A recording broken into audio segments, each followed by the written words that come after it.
बलात्कार आरोपमा पक्राउ परेका क्रिकेटर सन्दीप लामिछानेलाई 20 लाख रुपैयाँ धरौटीमा छाड्न उच्च अदालतको आदेश। अदालतले आदेश दिए पनि सन्दीप लामिछाने आज थुनामुक्त हुँदै। सन्दीप लामिछानेलाई किशोरी र उनको परिवारसँग भेट्न रोक, सञ्चार माध्यममा पनि बोल्न रोक, काठमाडौँ उपत्यका छोड्न पनि सन्दीप लामिछानेले अनुमति लिनुपर्ने। सन्दीपले अदालतले दिएको आदेश उल्लङ्घन गरे, धरौटीमा छोड्ने आदेश निष्क्रिय हुन सक्ने, छानबिनमा प्रभाव पार्न खोज्नेहरूलाई पनि कारबाही गर्ने गृहमन्त्री रवि लामिछानेको चेतावनी। थारू समुदायको उत्थान र विकासमा विवेक पुर्याउने लामिछानेको भनाई। अण्डा, मासु र चल्लाको अवैध आयात रोक्न गृहमन्त्री लामिछानेले दिए निर्देशन। प्रधानमन्त्री पुष्पकमल दाहाल प्रचण्ड र नेकपा एमालेका अध्यक्ष केपी शर्मा ओलीबीच मन्त्री परिषद विस्तारबारे छलफल। सभामुखबारे दलहरूसँग छलफल गर्ने नेपाली कांग्रेसको निर्णय।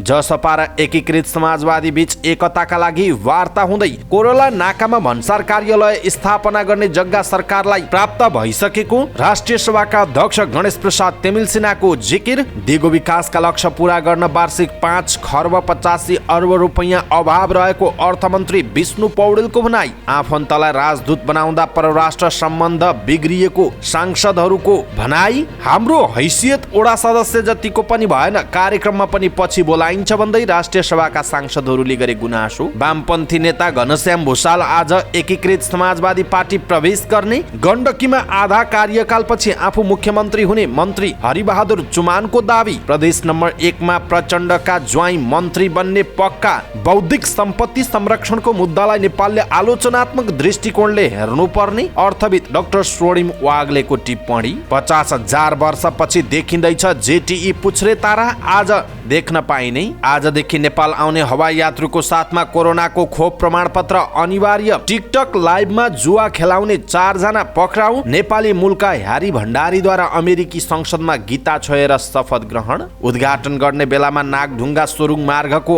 आधा काम अझै बाँकी। उपत्यकाका अलपत्र सडक छिटो बनाउन ठेकेदारले गरे लिखित सहमति। 41 अङ्कले घटेर शेयर बजार रातामै 5.5 अर्ब रुपैयाँको शेयर कारोबार। भारतमा उत्पादित कफ सिरप प्रयोग नगर्न विश्व स्वास्थ्य संगठन WHO को चेतावनी। एलन मस्कले 1 वर्षमै गुमाए 1 खर्ब 65 अर्ब डलर, बन्यो विश्व कीर्तिमान। र राष्ट्रिय भलिबल प्रतियोगितामा पुलिस समूह विजेता बन्दै सेमिफाइनलमा प्रवेश।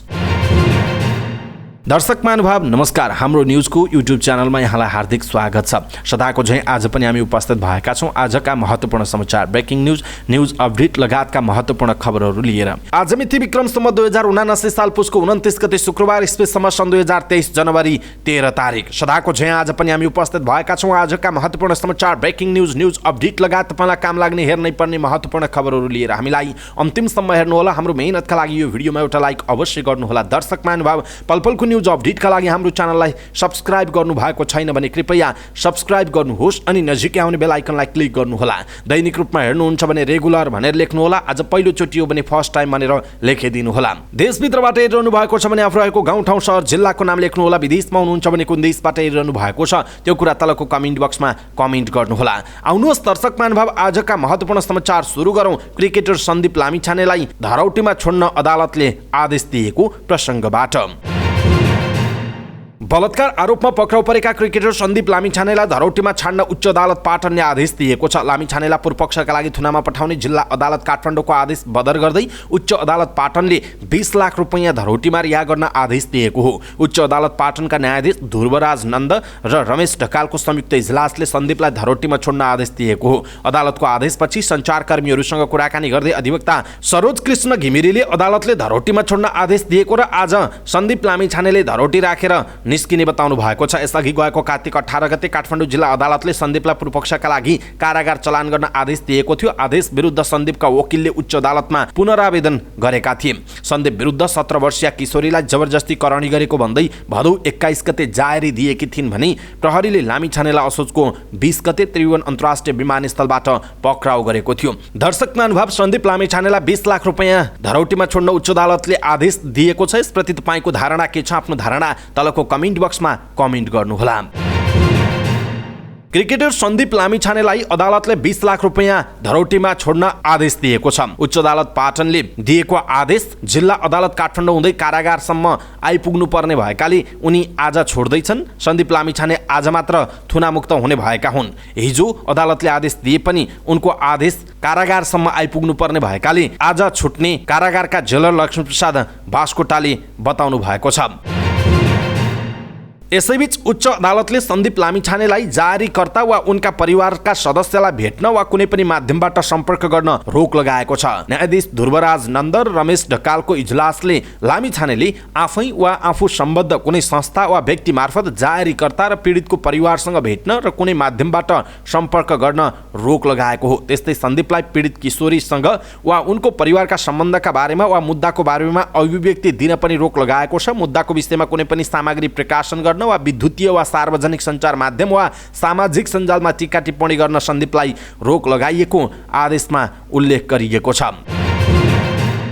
यसैबीच क्रिकेटर सन्दीप लामिछानेलाई 20 लाख रुपैयाँ धरोटी लिएर छाड्न उच्च अदालत पाटनले आदेश दिएको छ। तर थुनामुक्त भए पनि उनका गतिविधिमाथि निरन्तर निगरानी गरिने भएको छ।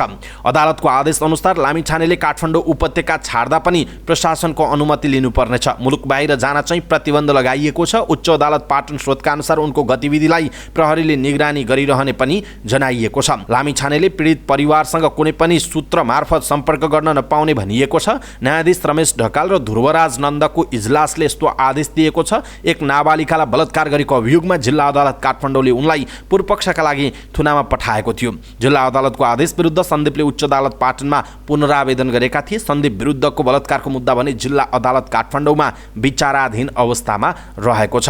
दर्शक महानुभाव, सन्दीप लामिछानेलाई उपत्यका छोड्न पनि अनुमति लिनुपर्ने भनिएको छ। यसप्रति तपाईँ के भन्नुहुन्छ? आफ्नो कुरा तलको कमेन्ट बक्समा कमेन्ट गर्नुहोला। बलात्कारको आरोपमा थुनामा रहेका क्रिकेटर सन्दीप लामिछानेलाई धरौटीमा छाड्ने आदेश दिएको उच्च अदालत पाटनले 4वटा अवस्थामा आफ्नो आदेश निष्क्रिय हुन सक्ने बताएको छ। उच्च अदालतले उनलाई विदेश जान रोक लगाएको छ। तर सन्दीप विदेश गएको तथ्य सहित जिल्ला सरकारी वकिलको कार्यालय काठमाडौँले जिल्ला अदालतमा निवेदन दिएमा र सो तथ्य प्रमाणित भएमा धरौटीमा छाड्ने आदेश खारेज हुने पनि उच्च अदालतको आदेशमा उल्लेख छ। त्यस्तै लामिछानेले विचाराधीन यो मुद्दाको बारेमा कुनै टीका टिप्पणी गरेको प्रमाणसहित जारीकर्ता किशोरी वा उनको परिवारको सदस्य वा जिल्ला सरकारी वकिल कार्यालय काठमाडौँले जिल्ला अदालतमा निवेदन दिएमा र सो निवेदन बेहोरा प्रमाणित भएमा पनि आदेश खारेज हुन सक्छ। उनी फेरि थुनामा जान सक्ने सम्भावना हुन्छ। सन्दीप आफैले वा उनका आफन्त र परिवारसँग सम्पर्क गरेमा र उनीहरूलाई कुनै डर, त्रास, धम्की वा दबाब दिएमा वा प्रलोभनमा पारेमा पनि आदेश खारेज हुने उच्च अदालत पाटनले भनेको छ। अदालतको आदेश विपरीत सन्दीपले काठमाडौँ उपत्यका छोडेको प्रमाणसहित जिल्ला सरकारी वकिलको कार्यालय काठमाडौँले जिल्ला अदालतमा निवेदन दिएमा र सो निवेदनको बेहोरा विश्वसनीय देखिएमा पनि सन्दीपलाई धरौटीमा छोड्न आदेश हुन सक्ने उच्च अदालत पाटनको आदेशमा उल्लेख गरिएको छ। दर्शक महानुभाव, यस्ता 4वटा अवस्थामा निष्क्रिय हुन सक्छ सन्दीपलाई धरौटीमा छाड्ने आदेश भन्ने यो समाचार अनलाइन खबरमा छ। हामीले यहाँहरूमा समय सान्दर्भिक ठानेर प्रस्तुत गर्यौं। आभार गर्यौं अनलाइन खबरबाट। यसप्रति तपाईँ के भन्नुहुन्छ? कृपया आफ्नो कमेन्ट तलको कमेन्ट बक्समा कमेन्ट गर्नुहोला। सन्दीप लामिछानेपछि अब कुराकानी गरौं गृहमन्त्री रवि लामिछानेको। उपप्रधानमन्त्री तथा गृहमन्त्री रवि लामिछानेले अपराध छानबिनमा प्रभाव पार्न खोज्नेहरूलाई समेत कारवाही गर्ने चेतावनी दिनुभएको छ। चितवन पुग्नुभएका गृहमन्त्री लामिछानेले महसुस गर्न सक्ने गरी शान्ति सुरक्षा कायम गर्ने बताउनुभयो। कुनै पनि दलले वा अनुसन्धानमा बाधा पुर्याउने मेरो मान्छे छोडिदेऊ भनेको सुन्न पर्दैन उहाँले भन्नुभयो। बरु त्यस्तो भनेको प्रमाण ल्याउनु भयो भने भन्ने मान्छेलाई पनि कानुनी दायरामा ल्याउन सकिन्छ उहाँको भनाइ छ। राष्ट्रिय स्वतन्त्र पार्टीका सभापति समेत रहनुभएका लामिछानेले आफ्नो दलका कोही कसैले प्रभाव पार्न खोजे निर्मम भएर काम गर्न प्रहरी प्रशासनलाई निर्देशन दिएको बताउनुभयो। चुनावका बेला आफूले गरेको कुनै पनि वाचा नबिर्सिएको भन्दै उपप्रधान तथा गृहमन्त्री लामिछानेले भन्नुभएको छ, राम्रो कति गर्न सक्छु थाहा छैन, तर नराम्रो एउटा पनि गर्दिन।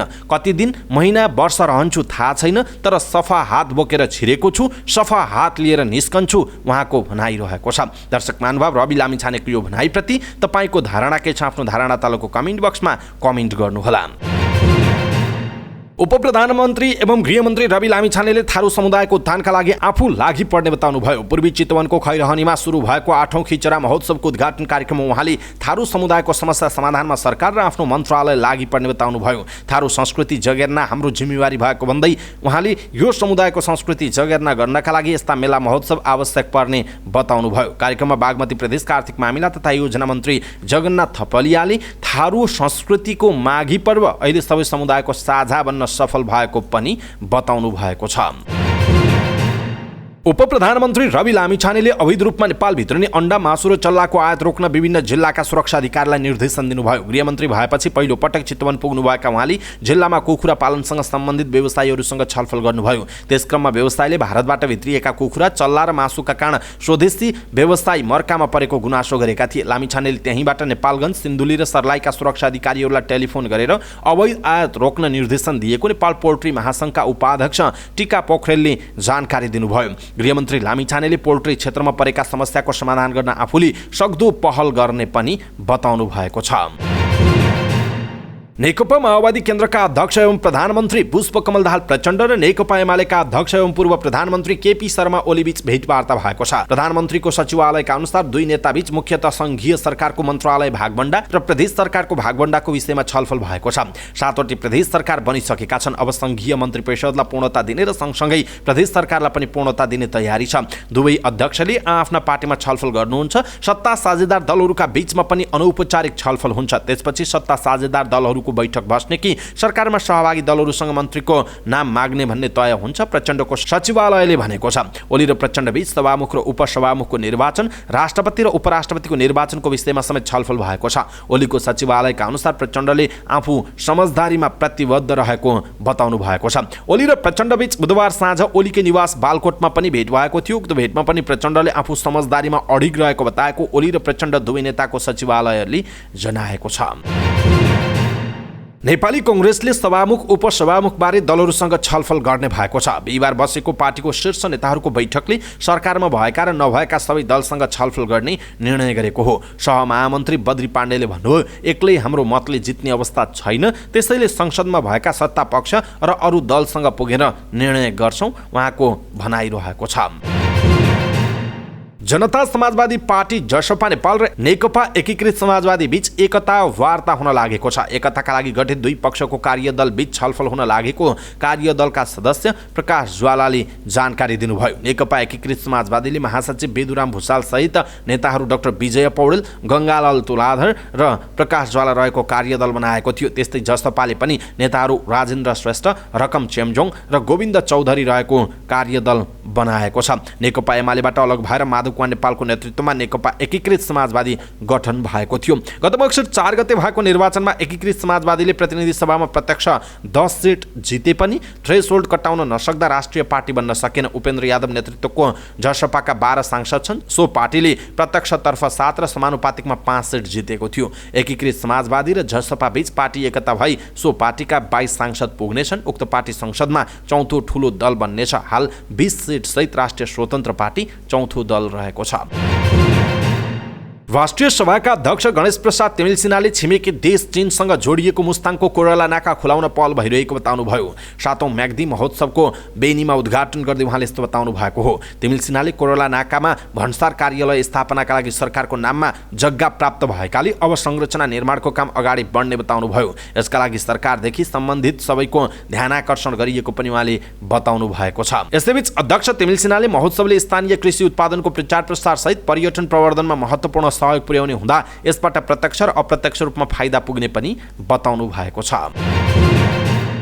उपप्रधान एवं अर्थमन्त्री विष्णुप्रसाद पौडेलले अर्थतन्त्रमा विश्वव्यापी रूपमा देखा परेको समस्या समाधान गर्न सामूहिक पहल जरुरी रहेको बताउनुभयो। भोइस अफ साउथ समिट अन्तर्गत अर्थमन्त्रीहरूको सत्रलाई भर्चुअल माध्यमबाट सम्बोधन गर्दै अर्थमन्त्री पौडेलले कोरोना महामारीपछि विश्वव्यापी रूपमा आर्थिक मन्दीको सङ्केत देखिएको र त्यसको समानताका लागि सामूहिक पहल गर्ने यो उपयुक्त समय भएको बताउनु भएको हो। उहाँले सन् 2026 सम्ममा अल्प विकसित देशबाट स्तरोन्नति हुने बाटोमा रहेको र समृद्ध नेपाल सुखी नेपालीको एजेन्डालाई अगाडि बढाउन केन्द्रित रहेको पनि बताउनु भएको छ। भोइस अफ साउथ समिटमा नेपाल, भारत, श्रीलङ्का, कोलम्बिया लगायत 15 देशका अर्थमन्त्रीहरूको सहभागिता रहेको थियो। सांसदहरूले वैदेशिक रोजगारीमा गएका नेपालीहरूको समस्या समाधानका लागि सरकारसँग आग्रह गरेका छन्। सिंहदरबारमा बसेको राष्ट्रिय सरोकार तथा समन्वय समितिको बैठकमा बोल्दै सांसदहरूले वैदेशिक रोजगारीमा गएका श्रमिकहरूको समस्या समाधानलाई पहिलो प्राथमिकतामा राखेर काम गर्न सरकारको ध्यान आकर्षण गराएका हुन्। बैठकमा नेकपा एकीकृत समाजवादीकी सांसद राजेन्द्र लक्ष्मी गैरेले वैदेशिक रोजगारीमा गएकाहरूले ज्यान गुमाउँदा सब ल्याउन किन ढिलाइ भइरहेको छ भन्दै सरकारलाई प्रश्न गर्नुभएको छ। त्यस्तै गरी नेकपा माओवादी केन्द्रका सांसद जगतबहादुर पार्कीले विदेशी लगानी नभित्र्याइकन देशलाई समृद्ध बनाउन नसकिने बताउनु भएको छ। त्यस्तै गरी एमाले सांसद दिपा गुरुङले उत्पादन गर्न नसकेसम्म लगानी गर्न सक्ने अवस्था नहुने बताउनुभयो। उहाँले उत्पादन गर्दा आउने समस्यालाई समाधान गरेर अगाडि बढ्दै कर्मचारीको पूर्णता दिई काम छिटो र छरितो बनाउनु पर्ने बताउनुभयो। त्यस्तै गरी नेकपा एकीकृत समाजवादीकी सांसद जयन्ती देवी राईले लगानी गर्न उद्यमीहरू उत्साहित नदेखिएको भन्दै उद्योगीहरूलाई लगानी मैत्री वातावरण सृजना गर्न सरकारसँग आग्रह गर्नुभयो। लोकसभा नेपालका सांसद शेखर कुमार सिंहले नेपाललाई आत्मनिर्भर बनाउन परराष्ट्र मन्त्रालयले आफ्नो भूमिका खेल्नुपर्ने बताउनुभयो। एमाले सांसद रामचन्द्र राईले अझै पनि नीतिगत व्यवस्थामा भएका कुराहरूको कार्यान्वयन हुन नसक्नु दुःखद रहेको बताउनुभयो। माओवादी केन्द्रका सांसद गोपी बहादुर सार्कीले वैधानिक रूपमा वैदेशिक रोजगारीमा जानेहरूको समस्या खासै नरहेको भए पनि अवैधानिक रूपमा जानेहरू भने धेरै समस्यामा पर्ने गरेको बताउनुभयो। उहाँले उनीहरूको उद्धार गर्ने कुरा चुनौतीको विषय बनेको बताउनुभयो। एमाले सांसद सोनाम गोल्जेन शेर्पाले राजदूत नियुक्ति गर्दा कूटनीति जानेका व्यक्ति नभई राजनीतिक दलहरूले आफन्तलाई स्थान दिँदा परराष्ट्र सम्बन्धमा दरार पैदा भएको बताउनुभयो। उहाँले कस्तो व्यक्तिलाई राजदूत नियुक्ति गर्ने भन्ने बारेमा स्पष्ट कानुन बनाउनु पर्नेमा जोड दिनुभयो। यसैबीच राष्ट्रिय सभाका सदस्यहरूले आफूहरूको मर्यादा क्रममा पार्टीभित्र र बाहिर दोस्रो दर्जाको सांसद जस्तो भएको गुनासो गरेका छन्। राष्ट्रिय सभा अन्तर्गतको दिगो विकास तथा सुशासन समितिको बैठकमा बोल्दै सांसदहरूले राष्ट्रिय सभा सदस्यको राज्यले दिएको र स्वयं व्यक्तिगत रूपमा पाउनुपर्ने मर्यादा क्रमप्रति असन्तुष्टि जनाएका छन्। उनीहरूले पार्टीभित्र प्रतिनिधि सभा सदस्य र राष्ट्रिय सभा सदस्यलाई दिने मान्यतामा धेरै फरक रहेको गुनासो गरेका छन्। उनीहरूले राष्ट्रिय सभा सांसदलाई सार्वजनिक कार्यक्रम तथा विभिन्न समारोहमा समेत प्रतिनिधि सभा सदस्यभन्दा तल राखिने गरेको भन्दै आपत्ति जनाएका हुन्। राष्ट्रिय सभा सदस्य नारायण प्रसाद दाहालले पार्टीभित्र संसदीय दलको बैठक बस्दा दोस्रो दर्जाको सांसद जस्तो हुने गरेको गुनासो गर्नुभयो। उहाँले राज्यले दिएको मर्यादा र स्वयं व्यक्तिले पाउने मर्यादा समेत नपाएको बताउनुभयो। विभिन्न कार्यक्रममा समेत प्रतिनिधि सभा सांसदलाई पहिला र राष्ट्रिय सभा सांसदलाई पछि बोलाउने गरेको उहाँले बताउनु भएको छ। सांसद विमला घिमिरेले राष्ट्रिय सभा सदस्यमा गृह मन्त्रालयले बनाएको मर्यादा क्रम सच्याउनु पर्ने बताउनु भएको छ। त्यस्तै सांसद कमलादेवी पन्तले प्रतिनिधि सभा नचल्ने बित्तिकै राष्ट्रिय सभा नचल्ने अवस्था भएर राष्ट्रिय सभाको औचित्य नभएको महसुस भएको सुनाउनु भएको छ। सांसद सिंहबहादुर विश्वकर्माले प्रतिनिधि सभाका सांसद बौद्धिक रूपमा माथि भए पनि राष्ट्रिय सभा सदस्य नै उनीहरूभन्दा माथि हुने बताउनु भएको छ। राष्ट्रिय सभाका सदस्यहरूको हैसियत ओडा सदस्यको पनि ओडा सदस्य जतिको समेत नभएको उहाँले गुनासो गर्नुभयो। दर्शक महानुभाव, राष्ट्रिय सभाका सांसदहरूले ओडा सदस्यको जतिको पनि आफूलाई हैसियत भएन, कार्यक्रममा पनि पछि बोलाइन्छ भन्दै गरेको गुनासोप्रति तपाईँको धारणा के छ? आफ्नो कुरा तलको कमेन्ट बक्समा कमेन्ट गर्नुहोला। नेकपा एमालेका पूर्व उपमहासचिव एवं वामपन्थी नेता घनश्याम भुषाल आज नेकपा एकीकृत समाजवादी पार्टीमा प्रवेश गर्नुहुने भएको छ। आज नयाँ बानेश्वरको एक होटलमा पत्रकार सम्मेलन गरेर भुषाल एकीकृत समाजवादीमा प्रवेश गर्न लाग्नु भएको उहाँको सचिवालयले जनाएको छ। एमाले र माओवादी मिलेर बनेको नेपाल कम्युनिस्ट पार्टीभित्र अन्तर्विरोध हुँदादेखि भुषाल अध्यक्ष केपी शर्मा ओलीको कडा आलोचक हुनुहुन्थ्यो। तत्कालीन समयमा प्रधानमन्त्री रहनुभएका ओलीले संसद विघटन गरेपछि उहाँले चर्को विरोध गर्नुभयो। त्यस्तै महाधिवेशनमा पनि ओलीको निर्देशन विपरीत भुषालले उम्मेदवारी दिनुभएको थियो। गएको मक्सिर 4 गते भएको चुनावमा एमालेले टिकट नदिएपछि उहाँले एमाले छाडेर माओवादीको समर्थनमा रूपन्देहीबाट उम्मेदवारी दिनुभएको थियो। चुनावमा पराजित भएपछि उहाँ निष्क्रिय जस्तै हुनुहुन्थ्यो। एकीकृत समाजवादीले घनश्याम भुषाललाई आज नै सचिवालय सदस्यमा मनोनयन गर्ने तयारी गरेको छ। भुषालले एकीकृत समाजवादीमा रहेर ठूला पार्टीलाई एक बनाउन पहल गर्ने बताउनु भएको छ। गण्डकीका मुख्यमन्त्री खगराज अधिकारीले विश्वासको मत लिने तयारी गरिरहँदा नेकपा माओवादीका संसदीय दलका नेता तथा बिना विभागीय मन्त्री हरिबहादुर चुमानले गण्डकीमा पनि सरकार आलो पालो नै हुने बताउनुभयो। चुमानले गण्डकीमा पूरै कार्यकाल एमालेका लागि भनेर बाहिर आइरहेको सूचना गलत भएको दावी गर्नुभयो। खगराज अधिकारीले पुसको 21 गते मन्त्री नियुक्त गरेका चुमान आफै माओवादीबाट मुख्यमन्त्रीको दावी गरिरहनु भएको थियो। खगराज नेतृत्वमा मन्त्री भएर जानुका पछाडि आधा कार्यकाल सरकारको नेतृत्व गर्न सजिलो होस् भन्नकै लागि भएको उहाँले बताउनुभयो। पार्टीका शीर्ष नेताहरूले गण्डकीमा आलो पालो नै हुन्छ भनिरहेको र त्यो चाँडै नै स्पष्ट हुने चुमानको भनाइरहेको छ। एमाले संसदीय दलका नेता खगराज अधिकारीलाई समर्थन दिने भन्ने निर्णय भयो। त्यसपछि आलो पालोको कुरा आयो र आलो पालो नै हुन्छ। चुमानले भन्नुभयो पछिल्लो समय आलो पालो हुनुपर्छ भन्ने विषय झनै बलियो भएर आएको छ उहाँको भनाइरहेको छ। सरकारलाई सफल पार्नका लागि दलको नेताकै नेतृत्वमा मन्त्री परिषदमा जाँदा उपयुक्त हुन्छ भन्ने भएकैले आफू मन्त्री भएर गएको पनि चुमानले दाबी गर्नुभएको छ। प्रदेश एक सरकारमा को मन्त्री बन्ने भन्ने विषयमा नेकपा माओवादी केन्द्रभित्र हानाथाप सुरु भएको छ। 13 जना सांसद रहेको माओवादी केन्द्रले केही दिनभित्रै 3 जनालाई सरकारमा पठाउने तयारी गरेको छ। माओवादी स्रोतका अनुसार प्रदेशसभा सदस्य जीवन आचार्य मन्त्री बन्ने लगभग पक्का छ। उहाँ माओवादी अध्यक्ष तथा प्रधानमन्त्री पुष्पकमल दाहाल प्रचण्डका कान्छा ज्वाइँ हुनुहुन्छ। अन्य 2 जनाको नाम छनौटका लागि नेतृत्वलाई सकस भएको जनाइएको छ। उहाँको नाम कन्फर्म हो तर जुनियर भएका कारण स्वीकार गर्न सक्ने अवस्था छैन। माओवादीका एक सांसदले भनेका छन् उहाँलाई मन्त्री बनाउन प्रचण्डको निर्देशन छ। गंगा कमरेडले पनि निरन्तर भनिरहनु भएको छ। माओवादी केन्द्र प्रदेश एक कमिटीले माओवादीको साबिकको कोचिला, किराँत र लिम्बुवान प्रदेशबाट एक जना मन्त्री बनाउने निर्णय गरेको थियो। सो निर्णयका आधारमा मन्त्री छान्न बनेको 3 सदस्यीय समितिलाई पहिलो नम्बरमा राजेन्द्र कार्की, दोस्रो नम्बरमा दुर्गा चापागाई, तेस्रो नम्बरमा गणेश उप्रेती र चौथो नम्बरमा जीवन आचार्यको नाम सिफारिस गरेको थियो। 5औं नम्बरमा राजन किराँती, 6औं नम्बरमा नारायण बहादुर मगर र 7औं नम्बरमा गोम्बु शेर्पाको नाम सिफारिस रहेको थियो। सो नामका आधारमा केन्द्रसँग समन्वय गरी मन्त्री छनौट गर्न प्रदेश इन्चार्ज राम कार्की, संसदीय दलका नेता इन्द्रबहादुर आङ्बो र पार्टी अध्यक्ष हर्कबहादुर नेमवाङलाई जिम्मेवारी दिएको बताइएको छ। आचार्य मन्त्री भए मोरङकारका सांसद गणेश उप्रेतीले मन्त्री बन्न पाउँदैनन्। आचार्यसँगै चापागाई र कार्की र किराँतीको सम्भावना रहेको नेताहरूले बताएका छन्।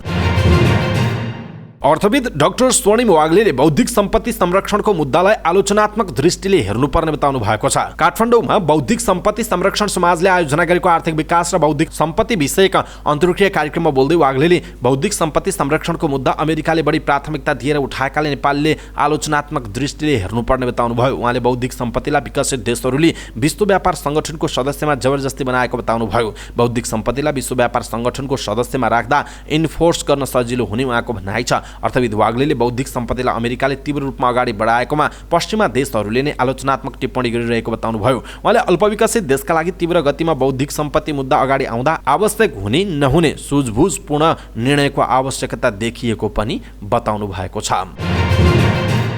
आजभन्दा 50 वर्ष पहिला अर्थात् हिमयुगमा देखिएको हरियो रङको पुच्छ्रे तारा आज पुनः पृथ्वीबाट देख्न सकिने भएको छ। वैज्ञानिकहरूले सी अब्लिक 2022 E3ZTE नाम दिएको यो पुच्छ्रे तारा आज बिहानबाट अवलोकन गर्न सकिने बीपी कोइराला मेमोरियल प्लानेटेरियम तथा अब्जर्भेटरी विज्ञान संग्रहालयका निमित्त कार्यकारी निर्देशक डाक्टर सनत कुमार शर्माले जानकारी दिनुभएको छ। उहाँले भन्नुभएको छ आजभन्दा 50,000 वर्ष पूर्व हिमयुगमा देखिएको हरित रङको पुच्छ्रे तारा पृथ्वीबाट फेरि देख्न सकिन्छ। होमो सेपियन्स अर्थात् हाम्रा पूर्वजहरू पृथ्वीमा विचरण गरिरहेको समयमा सौर्यमण्डलमा देखिएको थियो। शुक्रबारबाट नेपालबाट पनि देख्न सक्छौं उहाँको भनाइ छ।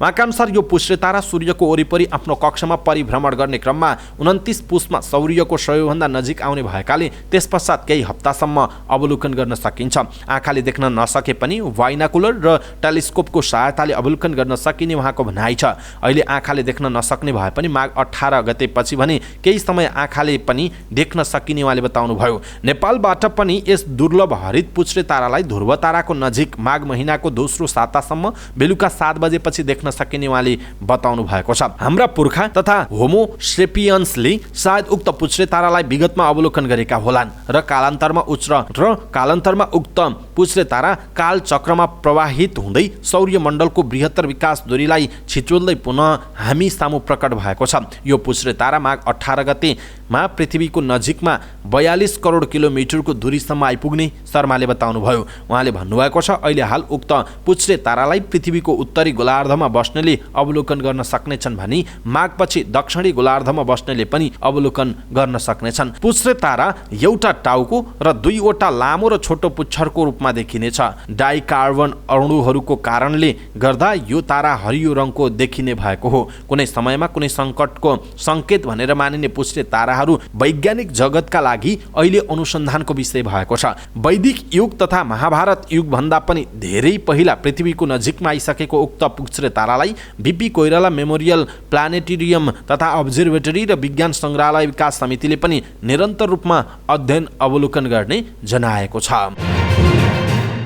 हवाई मार्गबाट नेपाल आउने सबै यात्रुले अब क्युआर कोड सहितको कोभिड-19 खोपको प्रमाणपत्र बोक्नुपर्ने भएको छ। यस्तो प्रमाणपत्र नहुने यात्रुले 72 घण्टाभित्रको आरटी-पीसीआर नेगेटिभ परीक्षण रिपोर्ट पेश गर्नुपर्ने प्रावधान रहेको छ। नेपालबाट अन्तर्राष्ट्रिय उडान गर्ने 2 वायु सेवा कम्पनी नेपाल एयरलाइन्स र हिमालय एयरलाइन्सले सूचना निकाल्दै यसबारे यात्रुलाई सूचित गरेका छन्। नेपाल नागरिक उड्डयन प्राधिकरणले अनिवार्य गरेको यो प्रावधान बिना नै विमानस्थल आउने र अलपत्र पर्ने अवस्था आएसँगै वायु सेवा कम्पनीहरूले नेपाल सरकारले तोकेको यो प्रावधानलाई लापरवाही नगरी पालना गर्न समेत अनुरोध गरेका छन्। पछिल्लो समय चीनले आफ्ना नागरिकलाई भ्रमण खुल्ला गरेको छ। त्यससँगै विभिन्न मुलुकले यात्रुको आवत-जावतमा कडाई गरिरहेका छन्।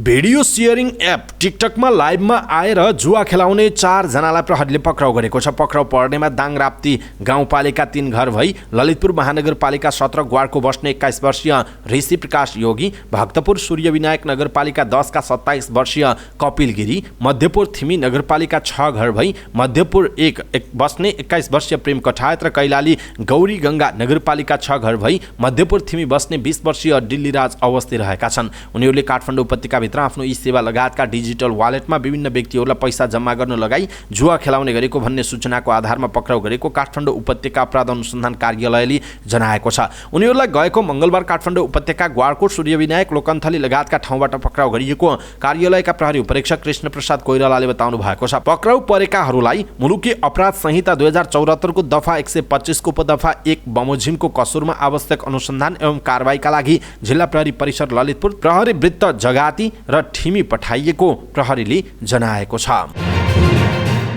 अमेरिकाको मेरील्यान्ड राज्यको जनरल एसेम्ब्लीमा दोस्रो पटक विजय हासिल गरेका नेपाली मूलका पहिलो अमेरिकी विधायक डाक्टर ह्यारी भण्डारीले शपथ ग्रहण गरेका छन्। नेपाली मूलबाट अमेरिकाको राज्य संसदमा प्रतिनिधित्व गर्नेमा भण्डारी पहिलो हुन्। मेरील्यान्ड राज्यको राजधानी एनापोलिसमा आयोजित शपथ ग्रहण कार्यक्रममा भण्डारीले भागवत गीता छोएर शपथ लिएका हुन्। शपथ ग्रहणपछि भण्डारीले अमेरिकी प्रजातन्त्रको सुन्दर पक्ष र समावेशिताका कारण एक आप्रवासीको रूपमा मतदाताले मत दिएर विजय गराउनु महत्त्वपूर्ण उपलब्धि भएको बताएका छन्। हाम्रो तर्फबाट पनि ह्यारी भण्डारीलाई धेरै धेरै बधाई र सफल कार्यकालको शुभकामना। कृपया तपाईले पनि आफ्ना शुभकामनाका सन्देश तलको कमेन्ट बक्समा कमेन्ट गर्नुहोला।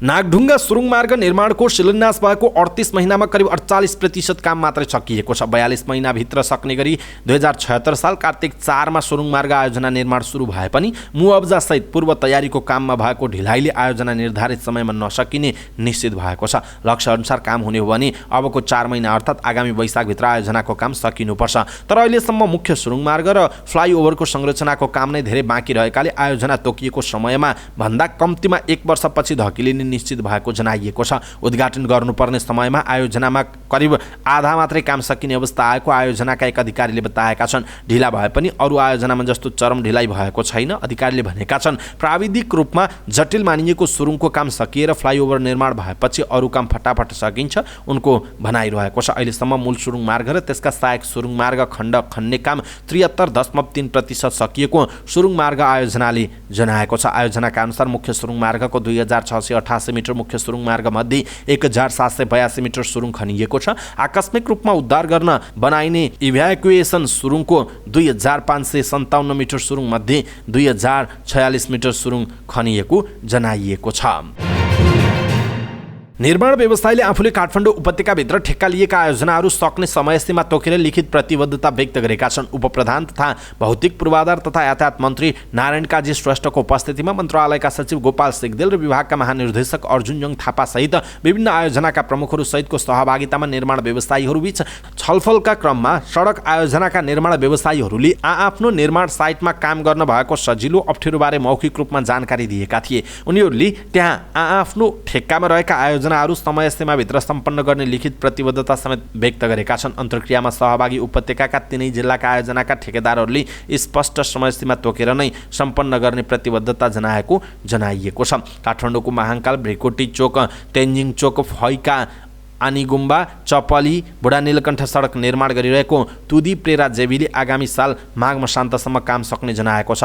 सातले भण्डारी गार्मेन्ट आकाशेधारा बालुवा खाने सडकको निर्माण गरिरहेको दिवा शैलङ जेबीले कहिले निर्माण सकिन्छ भन्ने जानकारी गराएको छैन। शैलङ कन्स्ट्रक्सनले आकाशेधारा राम मन्दिर कृष्ण मन्दिर सडकको आगामी फागुन 15 सम्म सकाउने प्रतिबद्धता जनाएको छ। यसैबीच आशिष सीएम जयबाबा जेबीले आगामी माघ मसान्तसम्म सीतापाइला रामकोट भीमढुङ्गा सडकको निर्माण सक्ने जनाएको छ। यता महालक्ष्मी वर्ल्ड वाइड भण्डार धोदुङ जेबीले पेप्सी कोला 12 खेल सडक 2080 असार मसान्तसम्म, सुनकोशी प्रजिल जेबीले 2079 माघ मसान्तभित्र मित्रपार्क गौरीघाट गुइएश्वरी नयाँ बस्ती जोरपाटी सडकको काम सक्ने सहमति जनाएको उल्लेख गरिएको छ। शेयर बजार बिहिबार उच्च अङ्कले घटेर राताम्मै भएको छ। शेयर बजार परिसूचक नेप्से 41.04 अङ्कले घटेर 2149.39 बिन्दुमा झरेको छ। सबै समूहको शेयर घटेकोमा बीमा उत्पादन माइक्रो फाइनान्स र जलविद्युत समूहको शेयर उच्च अङ्कले ओह्रालो लागेको छ। बजार घटेको दिन 252 वटा कम्पनीका 1,44,82,000 किता शेयर 5,47,76,76 रुपियाँमा कारोबार भएका छन्। सबैभन्दा धेरै शिवम सिमेन्टको 22 करोड र रेडिया हाइड्रोको झण्डै 18 करोड रुपियाँको शेयर किनबेच भएको छ। बिहिबार हिमालय एभरेस्ट इन्सुरेन्सको प्रमोटर शेयर 10%, गुराँस लघुवित्तको 9%, कालिका पावरको 8.5% र बलिफी हाइड्रोको शेयर 7.5%ले घटेको छ। समग्रमा बजार घटेर राताम्मै भए पनि सिङ्गटी हाइड्रो र बाराई हाइड्रोको शेयर 10%ले बढेको जनाइएको छ। विश्व स्वास्थ्य संगठन WHOले उज्बेकिस्तानमा कम्तीमा 20 जना बालबालिकाको मृत्युका लागि जिम्मेवार ठहरिएका भारतमा उत्पादित कफ सिरपको प्रयोग नगर्न आग्रह गरेको छ। WHOले भारतको मेरियन बायोटेकले उत्पादन गरेका यी उत्पादनहरू गुणस्तरहीन भएको र कम्पनीले उनीहरूको सुरक्षा र गुणस्तरको बारेमा सुनिश्चितता प्रदान गर्न असफल भएको जनाएको छ। कम्पनीले बनाएको डक 1 म्याक्स नामको खोकी रोक्ने झोल औषधि खाँदा कम्तीमा 20 बालबालिकाको मृत्यु भएको उज्बेकिस्तानका अधिकारीहरूले गत महिना बताएपछि भएको अनुसन्धानपछि बुधबार यस्तो चेतावनी जारी गरिएको हो। त्यसपछि भारतको स्वास्थ्य मन्त्रालयले उक्त कम्पनीको उत्पादन रोकेको थियो भने उज्बेकिस्तानले डक 1 म्याक्सको आयात र बिक्रीमा पनि प्रतिबन्ध लगाएको थियो।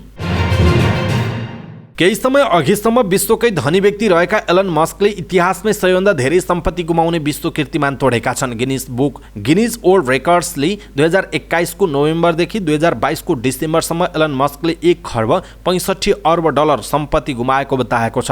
यी तथ्याङ्कहरू फोर्ब्स पत्रिकाको तथ्याङ्कमा आधारित छन्। गिनिज वर्ल्ड रेकर्ड्सले मस्कले गुमाएको सम्पत्तिको मात्रा योभन्दा धेरै हुन सक्ने पनि जनाएको छ। गएको वर्ष 44 अर्ब डलरमा ट्विटर कम्पनी खरिद गरेपछि मस्कको विद्युतीय कार कम्पनी टेस्लाको शेयर मूल्यमा ठूलो गिरावट आएको छ। ट्विटर खरिद गरेपछि मस्कले टेस्लामा खासै ध्यान नदिएको लगानीकर्ताले गुनासो गरेका छन्। मस्कभन्दा पहिला सबैभन्दा धेरै सम्पत्ति गुमाउने मामिलामा विश्व कीर्तिमान जापानी प्राविधिक लगानीकर्ता मासायोशी सनको नाममा थियो। मासायोशी सनले सन् 2000 मा झण्डै 59 अर्ब डलर गुमाएका थिए। 7औं संस्करणको एनभिए राष्ट्रिय महिला तथा पुरुष क्लब भलिबल प्रतियोगिता अन्तर्गत महिलातर्फको खेलमा नेपाल पुलिस क्लब सेमी फाइनलमा प्रवेश गरेको छ। त्रिपुरेश्वरको राष्ट्रिय खेलकुद परिषद राखेपको कबड हलमा बिहिबार भएको खेलमा विभागीय टोली पुलिसले न्यू डायमन्डलाई 3-2 को सेटमा हराउँदै सेमी फाइनलमा प्रवेश गरेको हो। यस जितसँगै पुलिस समूह A को विजेता बन्यो। प्रतियोगितामा न्यू डायमन्ड पनि उपविजेता बन्दै सेमी फाइनलमा पुगेको छ। पहिलो सेट 25-22 ले जितेको पुलिसले खेलको दोस्रो सेट 22-25 ले गुमायो। त्यस्तै खेलको तेस्रो सेटमा पुलिसले 25-14 ले जित्यो भने खेलको चौथो सेट न्यू डायमन्डले 25-23 ले जित्यो। त्यसैगरी खेलको पाँचौं तथा अन्तिम सेट पुलिसले 15-10 ले जित्यो। त्यसैगरी बिहिबार भएको अर्को खेलमा सशस्त्र प्रहरी बल APF कृष्ण एकाडेमी क्लबलाई हराउँदै सेमी फाइनलमा प्रवेश गरेको छ। समूह B मा रहेको APF कृष्ण एकाडेमीलाई 3-0 को सोझो सेटमा हराउँदै सेमी फाइनलमा प्रवेश गरेको हो। APF ले पहिलो सेट 25-4, दोस्रोमा 25-4 र तेस्रो सेट 25-3 ले जितेको थियो। अवस्था दर्शक महानुभाव, आजका महत्त्वपूर्ण समाचार, ब्रेकिङ न्यूज अपडेट लगायत महत्त्वपूर्ण खबरहरू यति नै। हामीले प्रस्तुत गरेका यी समाचारहरू प्रति तपाईँको धारणा के छ? आफ्नो धारणा तलको कमेन्ट बक्समा कमेन्ट गर्नुहोस् अनि हाम्रो मेहनतका लागि यो भिडियोमा एउटा सानो लाइक अवश्य गर्नुहोला। पलपलको न्यूज अपडेटका लागि फेरि हाम्रो भेट हुनेछ। तपाईँ हाम्रो न्यूज हेर्दै गर्नुहोस्। नमस्कार।